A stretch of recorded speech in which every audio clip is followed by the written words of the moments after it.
नमस्कार दोस्तों, स्वागत है आपके अपने YouTube चैनल संस्कृत अड्डा पर। दोस्तों, आज की जो वीडियो इसमें हम करने वाले हैं आपके टीजीटी पीएचडी 2024 में होने वाले एग्ज़ामों के लिए महत्वपूर्ण क्वेश्चन प्रैक्टिस सेट और सभी एग्ज़ामों के लिए यहाँ पर ये आपके महत्वपूर्ण रहने वाले हैं। चाहे इसमें आपका यूजीसी नेट वाला एग्ज़ाम है, डीटी प्लस भी है और जो टीजीटी चंडीगढ़ में वैकेंसी है या किसी अन्य राज्य में कोई आपका अन्य एग्ज़ाम है, तो सभी जो एग्ज़ामों के लिए यहाँ पर क्वेश्चन महत्वपूर्ण रहने वाले हैं। और यहाँ पर जो आज की वीडियो में आपका यहाँ पर इससे पहले जो हमने आपके 42 जो यहाँ पर प्रैक्टिस सेट इनको कंप्लीट कर लिया है और आज की वीडियो में हम इससे आगे का जो अपना क्वेश्चन है प्रैक्टिस सेट उसको कंप्लीट करने वाले हैं। और इसके साथ ही हम जो यहाँ पर आपका एनसीईआरटी जो बुक है उसको भी कर रहे हैं, जिसमें हमने जो आपके सरस्वती भाग 1 में जो है 5-6 के आसपास जो लेसन है वो कंप्लीट कर लिए हैं। इसके अलावा आपके जो रुचिरा भाग और जो सिमुसी भाग है वो भी हमने कंप्लीट कर लिए हैं। इन सभी को अगर आप देखना चाहते हैं तो इसे आप हमारे चैनल की प्लेलिस्ट में जाकर देख सकते हैं। तो अपने जो क्वेश्चन को अब हम यहाँ पर देख लेते हैं। तो जिसमें हमारा पहला क्वेश्चन रहेगा ऋग्वेदीय नाचेदय सूक्त से। इसके ऋषि यहाँ पर पूछे गए, ऋषि है अस्ति प्रजापति परमेष्टि सुकृति काक्षीवत यक्ष प्रजापति या फिर कुलमल बहर्षि। तो यहाँ पर ऋषि पूछा गया है। अब ये एग्जाम में ये भी क्वेश्चन आ जाता है कि कहाँ से कौन से वेद में इसे लिया गया है, क्योंकि 4 वेद है, ऋग यजुः साम और अथर्ववेद। तो ऋग्वेद ये आपका नाचेदय सूक्त में है, नाचेदय सूक्त जो है ऋग्वेद में है और 10वां जो मंडल है इसमें आ जाता है। 10वें मंडल का 129वां सूक्त है, ये आप याद रखिएगा। अब बात करें यहाँ पर इसके ऋषि की, तो ऋषि जो है यहाँ पर जो ऑप्शन ए में दिए गए हैं प्रजापति परमेष्टि, तो यह है यहाँ पर इसके ऋषि हैं। देवता जो है यहाँ पर ये परमात्मा है, तो परमात्मा जो है यहाँ पर ये इसके जो है देवता है। और छंद की बात करें तो छंद जो है यहाँ पर इसमें त्रिष्टुप है, तो त्रिष्टुप जो है यहाँ पर इसमें छंद है। और त्रिष्टुप जो छंद है इसमें अक्षरों की जो संख्या है ये 44 होती है। तो कितने हैं यहाँ पर 44 जो है यहाँ पर इसमें अक्षर होते हैं। कई बार जो एग्जाम को ज़्यादा ही कठिन बनाना हो तो मंत्र भी पूछ लिए जाते हैं, तो मंत्रों की संख्या यहाँ पर इसमें 7 है। और इसमें जो है सृष्टि की उत्पत्ति के बारे में बताया गया था, तो इतना आप याद रखिएगा। इसके बाद आ जाता है नेक्स्ट क्वेश्चन। क्वेश्चन है हमारा अथर्ववेदस्य पृथ्वी सूक्ते मंत्रा सन्ति। अब ये जो पृथ्वी सूक्त है किस में है, ये अथर्ववेद में है, तो ये भी आप याद रखिएगा। अथर्वा जो ऋषि थे उनके नाम पर इसका नाम रखा गया था अथर्ववेद का, अथर्वा ऋषि के नाम पर। और एक एग्जाम में इसके बारे में भी आता है कि कौन से कांड का है ये, तो अथर्ववेद कांडों में है, तो 12 कांड जो है 12वें कांड का है ये 12.1। और मंत्र जो है यहाँ पर पूछे गए हैं, तो मंत्रों की संख्या की अगर हम यहाँ पर इसमें बात करें तो ऑप्शन जो हमारा डी वाला यहाँ पर सी आंसर रहेगा। तो कितने हैं यहाँ पर 63 जो है यहाँ पर इसमें मंत्र माने गए हैं। तो 12वें कांड का और प्रथम सूक्त है आपका पृथ्वी सूक्त या फिर भूमि सूक्त। मंत्रों की संख्या 63 है। इसमें देवता इसमें वही होता है जिसके ऊपर सूक्त होता है, जैसे पृथ्वी है, ऋषि अथर्व हो गए। और 63 जो यहाँ पर इसमें मंत्र है। नेक्स्ट जो हमारे यहाँ पर क्वेश्चन आ जाता है सृष्टि उत्पत्ति विषयकम सूक्तम अस्ति ऋग्वेदे। तो सृष्टि उत्पत्ति के बारे में बताया गया था, तो ये कौन सा है। और यहाँ पर अगर हम देखें तो ऑप्शन है ए वाला, तो कौन सा यहाँ पर पुरुष सूक्त में है। अब आपको यहाँ पर कई तरीके के जो क्वेश्चन हैं एग्जाम में देखने को मिल सकते हैं। एक तो जो यही आ जाता है पुरुष सूक्त, कौन से मंडल का कौन सा सूक्त है, तो 10वें मंडल का 90वां सूक्त है पुरुष सूक्त। अग्नि सूक्त ही आपका सबसे पहला ही जो सूक्त है इसमें ऋग्वेद में, पहले मंडल का पहला सूक्त अग्नि सूक्त है। वाक सूक्त की बात करें तो 10वें मंडल का 125 सूक्त है। इंद्र सूक्त की बात करें तो दूसरे मंडल का 12वां सूक्त है। तो ये भी एक संख्या एग्जाम में आती है। तो सृष्टि की उत्पत्ति के विषय में जो है यहाँ पर पुरुष सूक्त में आपको देखने को मिलेगा। 10वें मंडल का 90वां सूक्त है ये। ऋषि की बात करें तो ऋषि इसके नारायण है, देवता इसमें पुरुषी है। और छंदों की बात करें तो अनुष्टुप और त्रिष्टुप जो है यहाँ पर इसमें छंद आ जाते हैं। अनुष्टुप और त्रिष्टुप, अनुष्टुप त्रिष्टुप जो है यहाँ पर इसमें छंद ये आ जाते हैं। मंत्र भी आ जाते हैं, तो मंत्रों की संख्या इसमें 16 है। नेक्स्ट क्वेश्चन रहेगा हमारा, सुनः सेपम इति आख्यानम कस्मिन् ग्रंथे प्राप्यते। कौशिक की ब्राह्मण ग्रंथ है, ऐतरेय ब्राह्मण ग्रंथ है, संविधान ब्राह्मण ग्रंथ है या ऐतरेय अरण्य ग्रंथ है। सुनः सेप इति आख्यानम, और इसका जो संबंध है ऑप्शन रहेगा बी से। तो सुनः सेप जो आख्यान है ये ऐतरेय जो ब्राह्मण ग्रंथ है इसमें आ जाता है। तो ऋग्वेद में मुख्यतः 2 ब्राह्मण हमें प्राप्त होते हैं, ऐतरेय और शाखायन ब्राह्मण। इनमें से सुनः सेप आख्यान ऐतरेय ब्राह्मण ग्रंथ में हमें प्राप्त होता है, और इसमें जो राजा हरिश्चंद्र हैं इनका उल्लेख हुआ है। चरवैती ये इसका महत्वपूर्ण जो वाक्य है ये माना गया है। तो सुनहसेप एक ऋग्वैदिक व्यक्ति विशेष का नाम है जिसका पैतृक नाम अजिगर्ती है, जो आगे चलकर एक मंत्राधिष्ठ ऋषि के रूप में प्रतिष्ठित हुए और ऋग्वेद के अतिरिक्त ऐतरेय ब्राह्मण ग्रंथ में एक कथाख्यान के रूप में विस्तार से वर्णित है। तो इसका संबंध आपने जो ऑप्शन यहाँ पर दिया गया है बी ख ऐतरेय ब्राह्मण ग्रंथ। नेक्स्ट आ जाता है महर्षिणा दयानंदेन कस्य वेदस्य भाष्यं कृतम् अस्ति। तो पेप्लाद संहिताया शौनक कर्णव या वाजस्नेयी मददेन संहिताया। तो महर्षि दयानंद किस वेद के भाषा से संबंध रखते हैं, और इनका जो संबंध है तो कौन से वेद के भाष्यकार है ये, तो ये है वाजस्नेयी मददेन संहिता के, जो ऑप्शन डी में यहाँ पर दिया गया है। और वेद जो है वेद को अपुरुषेय कहा गया है। अपुरुषेय वेद आपने ये लाइन जो पंक्ति है पढ़ी भी होगी। तो इन्होंने शुक्ल यजुर्वेद की वाजस्नेयी मददेन संहिता पर भाष्य किया है, और इस वेद की एक शाखा कर्णव जो हमें प्राप्त होती है। तो आर्य समाज के जो प्रवर्तक हैं महर्षि दयानंद, इन्होंने हिंदू समाज के पुनर्गठन के साथ ही वेद मंत्रों की व्याख्या पद्धति को एक नया दृष्टिकोण भी दिया था, और इन्होंने सर्वप्रथम शुक्ल यजुर्वेद की वाजस्नेयी मददेन संहिता का भाष्य किया था, और उसके बाद फिर ऋग्वेद पर अपने भाष्य लिखा था। नेक्स्ट है शतायुष है पुत्र पौत्राण गुणीशो बहुन पशून अस्ति हिरण्यस्वान इति कथनम अस्ति वा सर्व नचिकेतस्य याज्ञवल्क्यस्य या यमराजस्य। और इसका जो यहाँ पर संबंध है तो ऑप्शन रहेगा हमारा सी वाला। तो यमराज जो है यमराज से इसका संबंध है। तो कृष्ण यजुर्वेद की कठ शाखा से संबंधित उपनिषद, कठोपनिषद है। कैसे कृष्ण कैसे कठ ऐसे भी याद रख सकते हैं, वैसे नहीं अगर याद रहता है। तो इसमें नचिकेता के आत्मज्ञान विषयक प्रश्न पूछने पर यमराज ने उन्हें प्रलोभन दिया था कि तुम 100 वर्ष जीवित रहने तथा पुत्र एवं पौत्रों एवं पशु इत्यादि को मांग लो।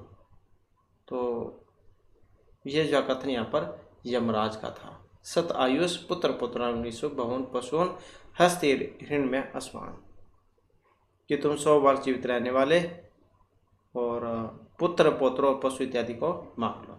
तो यमराज का था ये।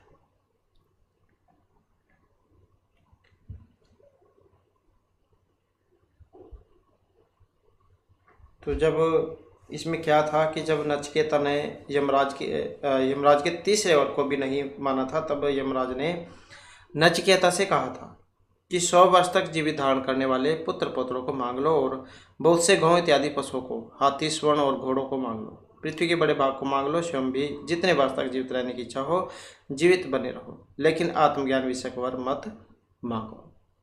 तो इस प्रकार का था ये। नेक्स्ट है हमारा यहाँ पर अधो अंकितेषु एकम सत्यम अस्ति। तो कौन सा है यहाँ पर? अब जो ऑप्शन बी में दिया है ईशावास्य उपनिषद तैत्तिरीय शाखा वर्तते। तो ईशा उपनिषद तैत्तिरीय शाखा में है, तो यही गलत है, क्योंकि ये जो ईशावास्य उपनिषद बृहदारण्यक उपनिषद जो है ये आपका शुक्ल यजुर्वेद में आता है। तो शुक्ल यजुर्वेद की माध्यदिन शाखा के 40वें अध्याय से इसका संबंध है। तो मंत्र भी है, मंत्र की बात करें तो मंत्रों की संख्या इसमें 18 है। ईशावास्य इदम सर्वम, तो ये आपका ईशावास्य उपनिषद में आता है। नेक्स्ट आ जाता है हमारा यहाँ पर शिक्षावल्ली कठोपनिषदि वर्तते। शिक्षावल्याम गुरु संबंधित व्यवहार निरूपिता है, अन्य कथन विषय उचित युगम चुनत। तो जैसे कथन निष्कर्ष वाले जो होते हैं, कथन अभिकथन वाले क्वेश्चन, तो वैसे ही है ये। तो यहाँ पर इनमें बताना कि कौन सा सही है कौन सा नहीं है।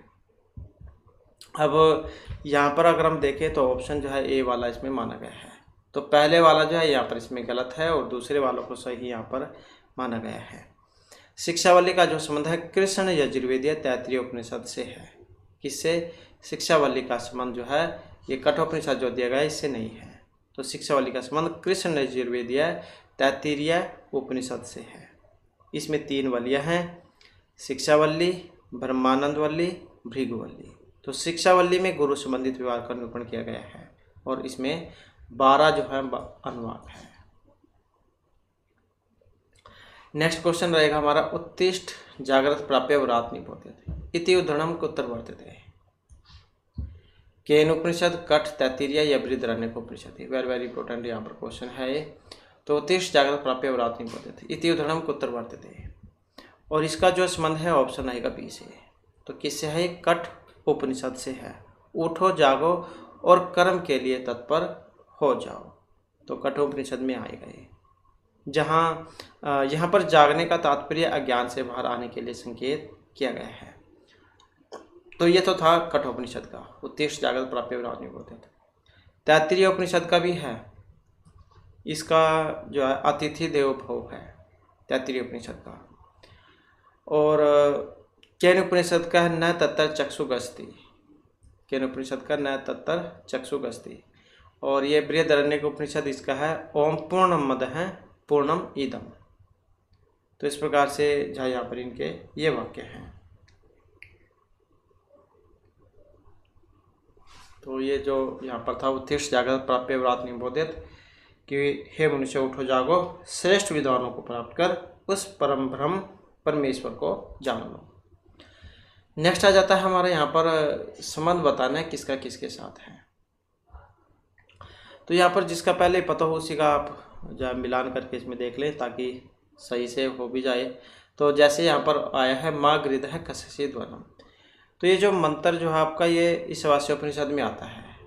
तो जिसका पहले पता हो उसी का आप मिलान करके देख ले। तो 1 का 3 में देख ले किस में है, तो इसी में है, तो यही से आंसर हो जाएगा। और उपमाया उपदेश इसका जो संबंध है केन उपनिषद से रहेगा। अथ शिक्षा व्याख्या सम है और तैत्तिरीय से हो जाएगा फिर ये। और आत्मावार्य द्रष्टव्य मंतव्य श्रोतव्य निध्यासितव्य। तो इसका जो फिर संबंध है जो बृहदारण्यक उपनिषद है।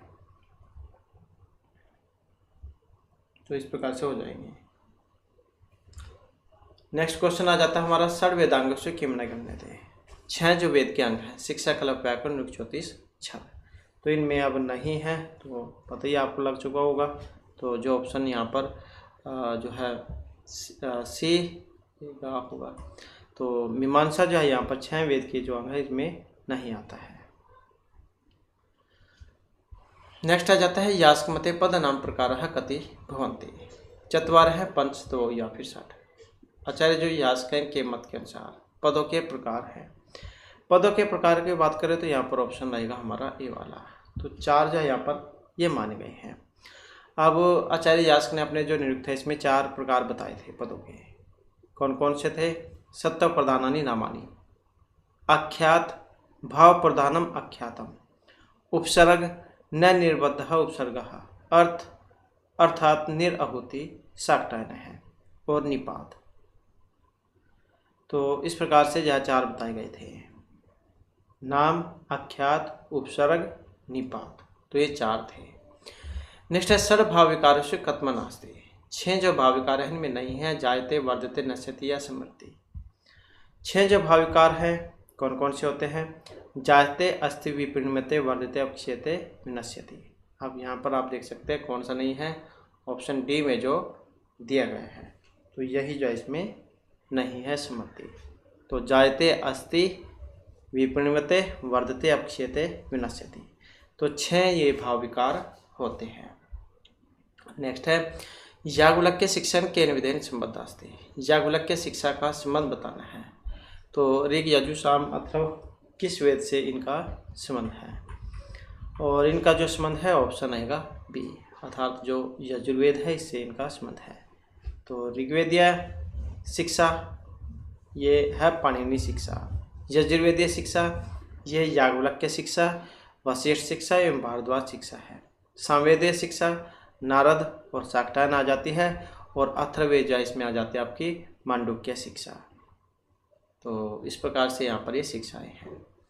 नेक्स्ट आ जाता है नैगम कांडम कस्मिन ग्रंथे वर्तते। आपस्तम क्रिया सूत्रे गौतम निरुक्त या बोधायन धर्म सूत्रे। तो नैगम हमने कल वाली जो वीडियो थी उसमें ज्वाइन के बारे में पढ़ा था। तो यहाँ पर बात करें तो ऑप्शन रहेगा बी वाला। तो नैगम कांड जो आपके निरुक्त में आ जाता है। इसमें 3 कांड है, नैगम, नैघंटु, नैगम और दैवत कांड। तो ये 3 है इसमें। नेक्स्ट क्वेश्चन रहेगा हमारा, सिद्धे शब्दार्थ संबंधे इति भाष्या वार्तिके नित्य पर्यायवाची सिद्ध शब्द एव उपात है न तब संदिग्ध है, नित्य शब्द है तत्तर का हेतु। तो यह अवधारणार्थ सिद्ध शब्द प्रयोगार्थ पूर्व पद लोप है प्रकार से सिद्ध शब्द से प्रयोगार्थ। तो यहाँ पर बताना है इसका। और यहाँ पर देखें तो इसका ऑप्शन जो है डी को माना गया है। नित्य पर्यायिन है सिद्ध शब्द से मंगलार्थ त्वान अपि। तो मेरे से जब पतंजलि जो इन्होंने अपने महाभाष्य में बताया था इनके बारे में, सिद्धे शब्दार्थ संबंध है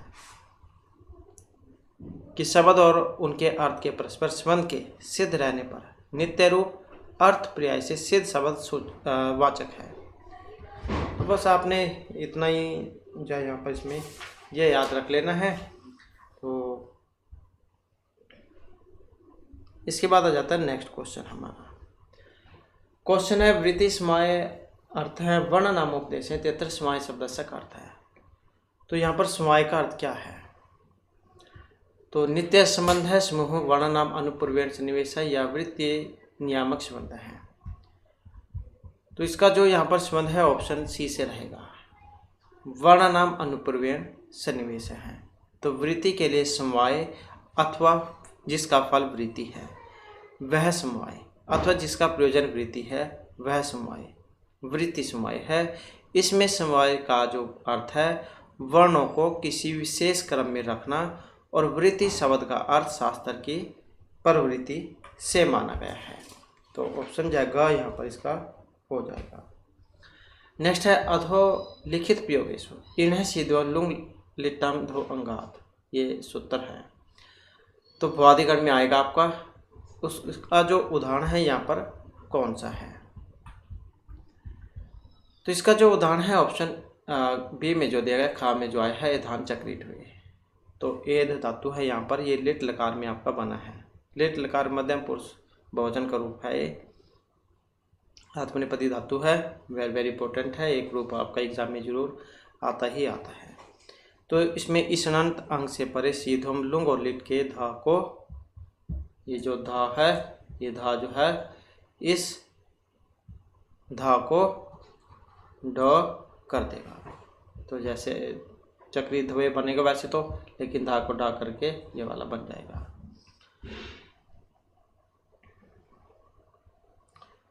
नेक्स्ट क्वेश्चन रहेगा हमारा, ऐसो शुद्ध मतवार्थ प्रयोग का मतवार्थ प्रयोग है विद्युत्वान, विद्युत्वान, विद्युद्मान या विद्युत्मान। तो सही जो है यहाँ पर इनमें कौन सा रहेगा? अब इसमें देखें तो ऑप्शन जो है सी अर्थात विद्युत्वान जो है यहाँ पर इसका रहेगा।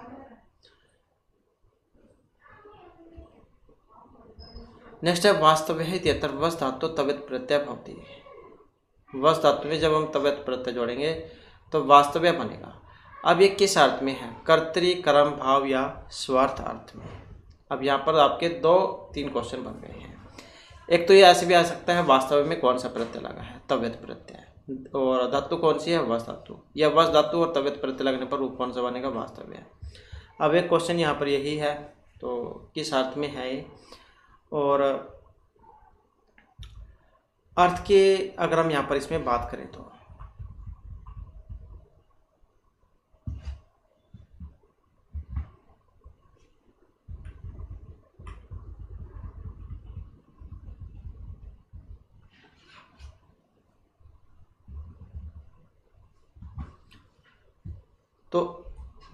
कर्तरी अर्थ जो यहाँ पर इसका हो जाएगा। तो वस धातु से तव्यत, तव्य अन्य सूत्र से तव्यत प्रत्यय होकर वास्तव्य रूप बनता है। तो तव्यत प्रत्यय कर्ता अर्थ में होता है और इसका प्रयोग धातुओं में होता है। इसके बाद है नेक्स्ट हमारा निम्नलिखितेषु शब्देषु अर्थसंकोचस्य उदाहरणं किम् अस्ति। तो अर्थसंकोच जो इसका उदाहरण है सिंह, कुशला, वृक या मृग है। तो अर्थसंकोच का उदाहरण कौन सा है? अर्थसंकोच के उदाहरण की अगर हम इसमें बात करें तो ऑप्शन जो है हमारा रहेगा डी वाला। तो यहाँ पर जो मृग जो आया है यही आपके अर्थ परिवर्तन का कारण है।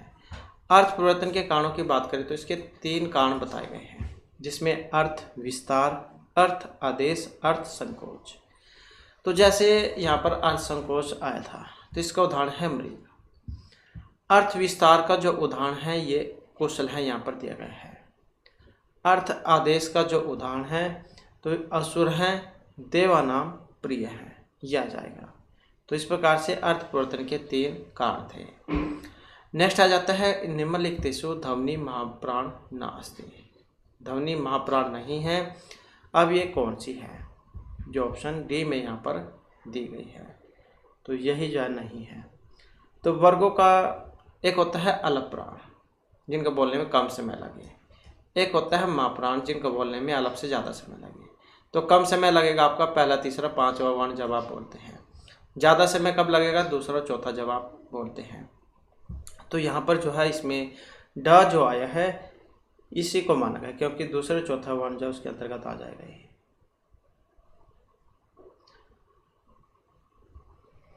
नेक्स्ट क्वेश्चन रहेगा हमारा, क्योंकि ये ना अस्थि में पूछा गया था तो यही इसमें नहीं है। तो यहाँ पर जो इसमें नहीं में पूछा गया था तो इसी कारण से ये आया है। इसके बाद है नेक्स्ट क्वेश्चन हमारा। क्वेश्चन है ऐश्वर्यम कस्य लक्षण भवति। सत्व रज तमो या पुरुष का 3 गुण होते हैं जो यहाँ पर दिए गए हैं, सत्व रज और तमोगुण। तो ऐश्वर्य यहाँ पर लक्षण है किसका? तो जो ऑप्शन बी अर्थात ख में जो दिया गया है तो ये सत्व जो गुण है इसका यहाँ पर माना गया है।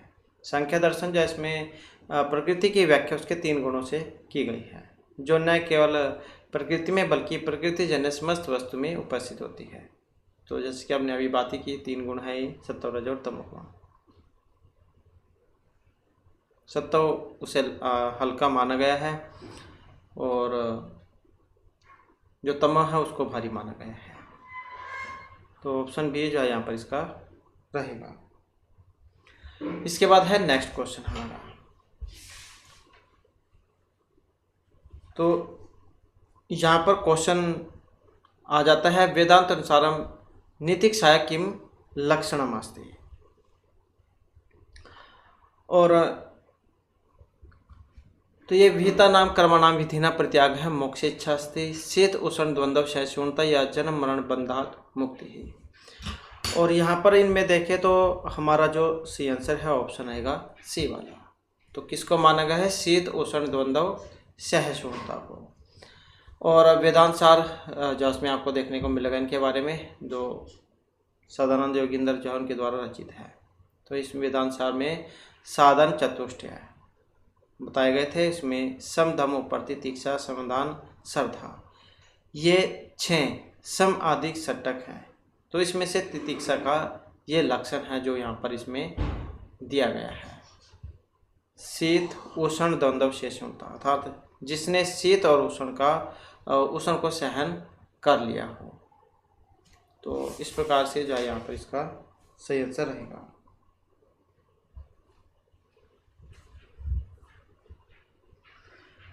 नेक्स्ट क्वेश्चन आ जाता है अथ अतो धर्म जिज्ञासा इति जैमिनीय सूत्रे वेद अध्ययन से दिष्टात्वम का ब्रूते। अथ धर्म, अथ या जिज्ञासा शब्द, और इसमें जो है ऑप्शन रहेगा बी वाला।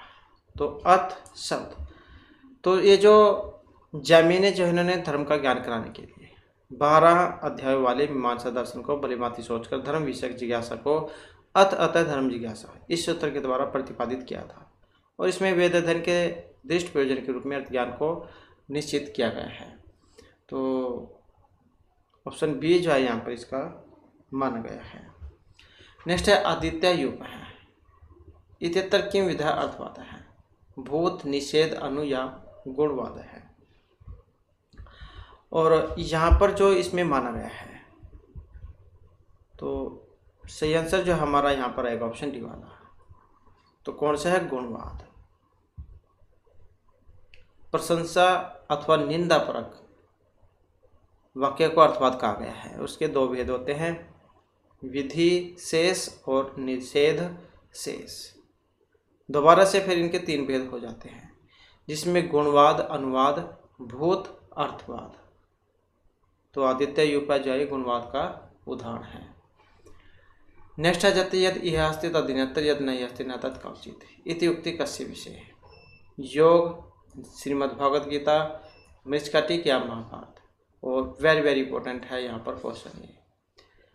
तो इस पंक्ति का, इस उक्ति का जो संबंध है ये महाभारत से है, तो ऑप्शन हो जाएगा सी वाला यहाँ पर।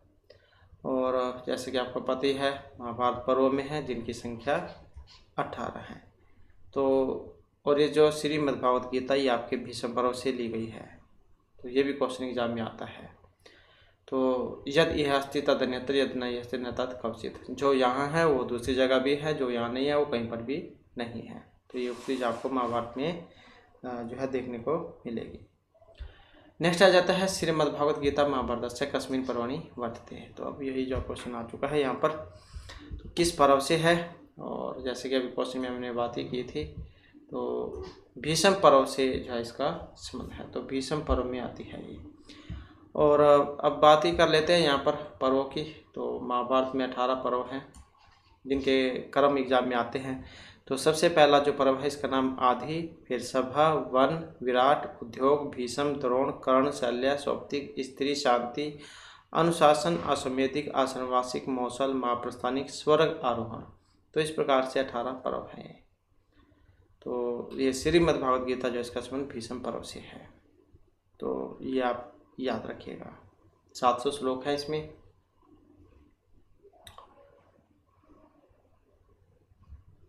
नेक्स्ट क्वेश्चन रहेगा, वाल्मीकि रामायणानुसार दशरथस्य पुत्रष्टि पुरोहित आसीत्। तो दशरथ के पुत्रष्टि जब यह इन्होंने किया था तो इसमें पुरोहित थे। वशिष्ठ, भारद्वाज, ऋष्यशृंग या विश्वामित्र हैं। तो इसमें जो थे जो ऑप्शन बी में दिए गए हैं, तो इनका नाम था ऋष्यशृंग। 7 कांड है रामायण में और 24,000 श्लोक है। चतुर्विंशति शास्त्रीय संहिता इनको कहा जाता है। नेक्स्ट है, वाल्मीकि रामायण अनुसार शंभु का क्या नाता है। तो शंभु यहाँ पर मारे गए थे दशरथेन, रामेन, परशुरामेन या भरतेन। तो यहाँ पर भी क्वेश्चन को देखें तो ऑप्शन फिर बी वाला हमारा हो जाएगा, क्योंकि रामायण है। रामायण तो इसके कह सकते हैं कि नायक तो राम ही हैं इसमें। तो इनके द्वारा मारा गया था उत्तराखंड में, जिसमें 73 से लेकर 76 सर्ग तक आपको इनके बारे में देखने को मिलेगा। ये जो शंभुक नामक जो शूद्र है, ये देवलोक पाने की इच्छा से तपस्या करते हैं, जिसमें एक ब्राह्मण की मृत्यु हो जाती है, और जिस कारण राम शंभुक को वधार्थ निकलते हैं और पंचवटी में इनका वध कर देते हैं।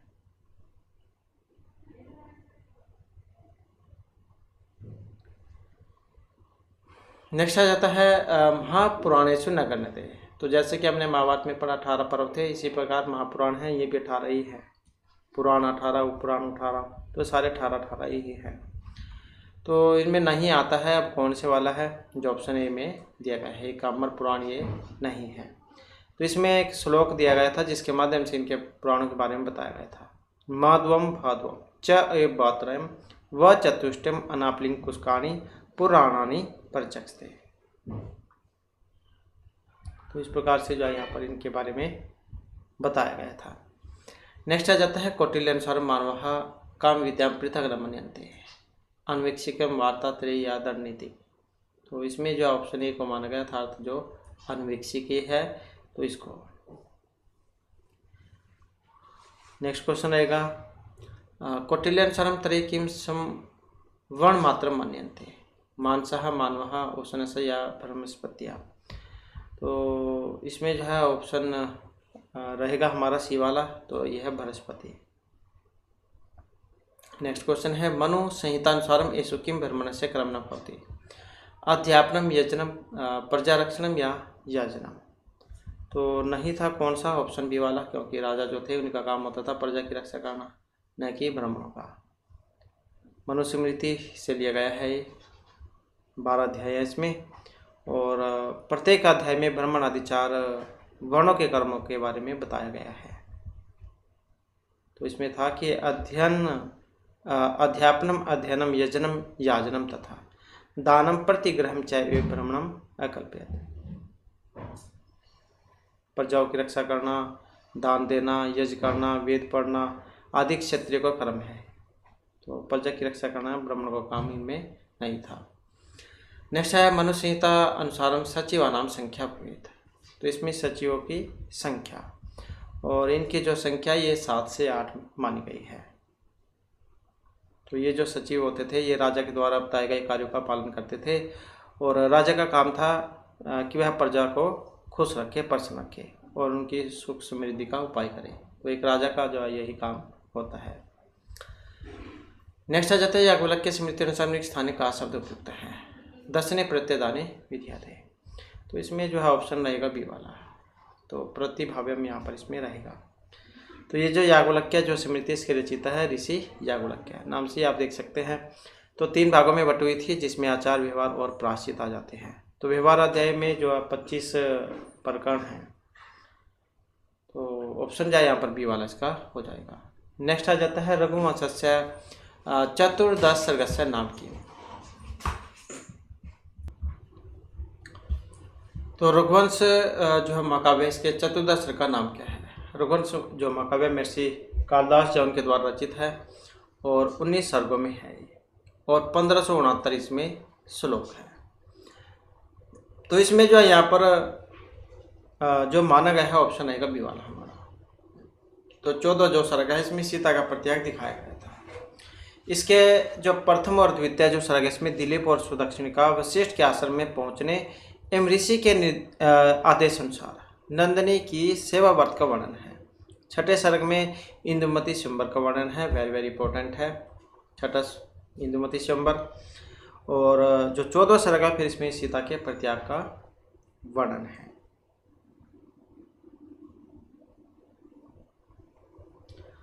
नेक्स्ट जो हमारा यहाँ पर क्वेश्चन आ जाता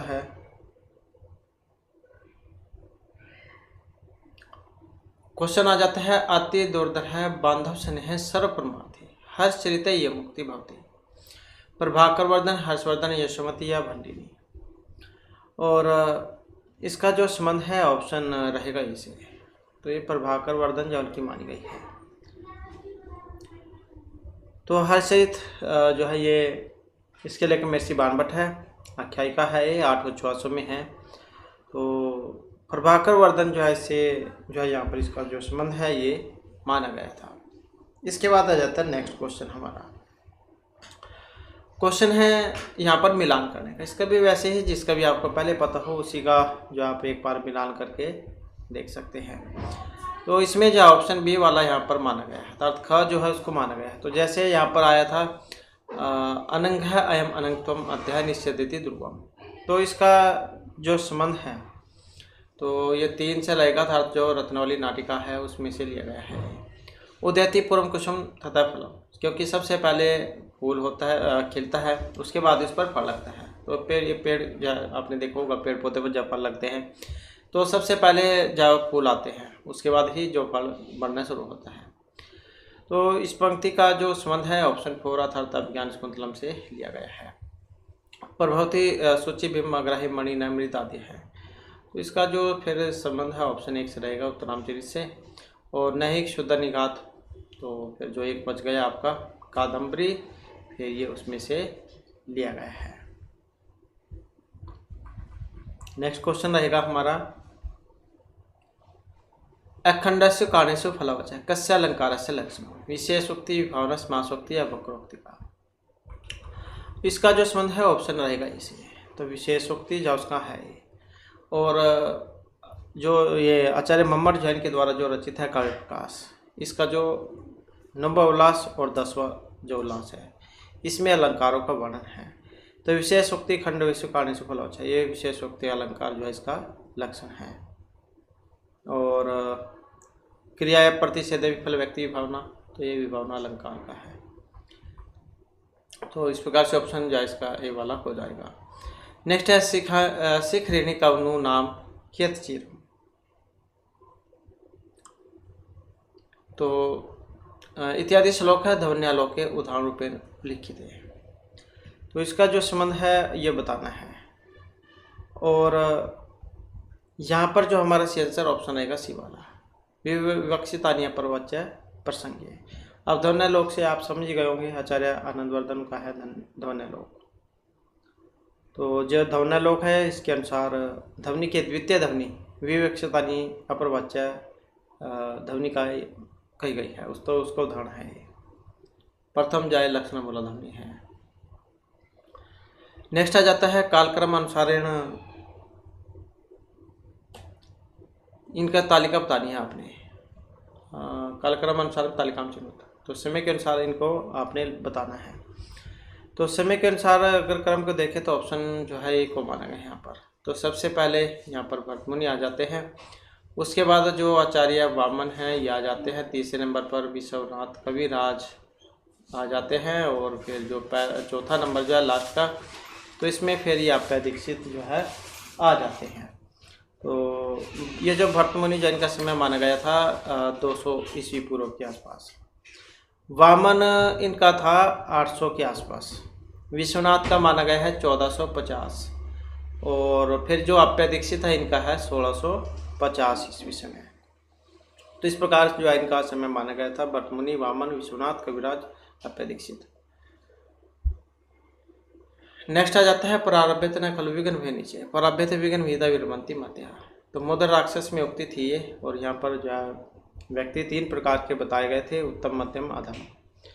तो जो उत्तम व्यक्ति होते हैं वो काम को बीच में छोड़कर नहीं भागते, जिस काम को करना शुरू कर देते हैं उसे लास्ट तक करते हैं। और जो मध्यम व्यक्ति होते हैं वे काम को शुरू तो कर देते हैं लेकिन बीच में ही जब उसको छोड़कर भाग जाते हैं।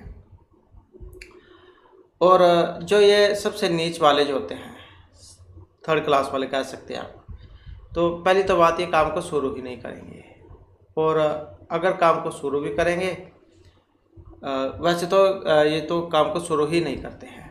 जो उत्तम व्यक्ति होंगे वो तो काम को शुरू करेंगे और लास्ट तक चाहे कितनी विघ्न की मुसीबत क्यों ना आई उसको बीच में छोड़कर नहीं जाएंगे। मध्यम वाले जो है काम तो शुरू करेंगे लेकिन बीच में ही छोड़कर चले जाएंगे। लेकिन जो ये सबसे 3rd क्लास के जो होते हैं ये कठिनाई के डर से काम को शुरू ही नहीं करते हैं। तो इस प्रकार से ये यहाँ पर बताया गया था।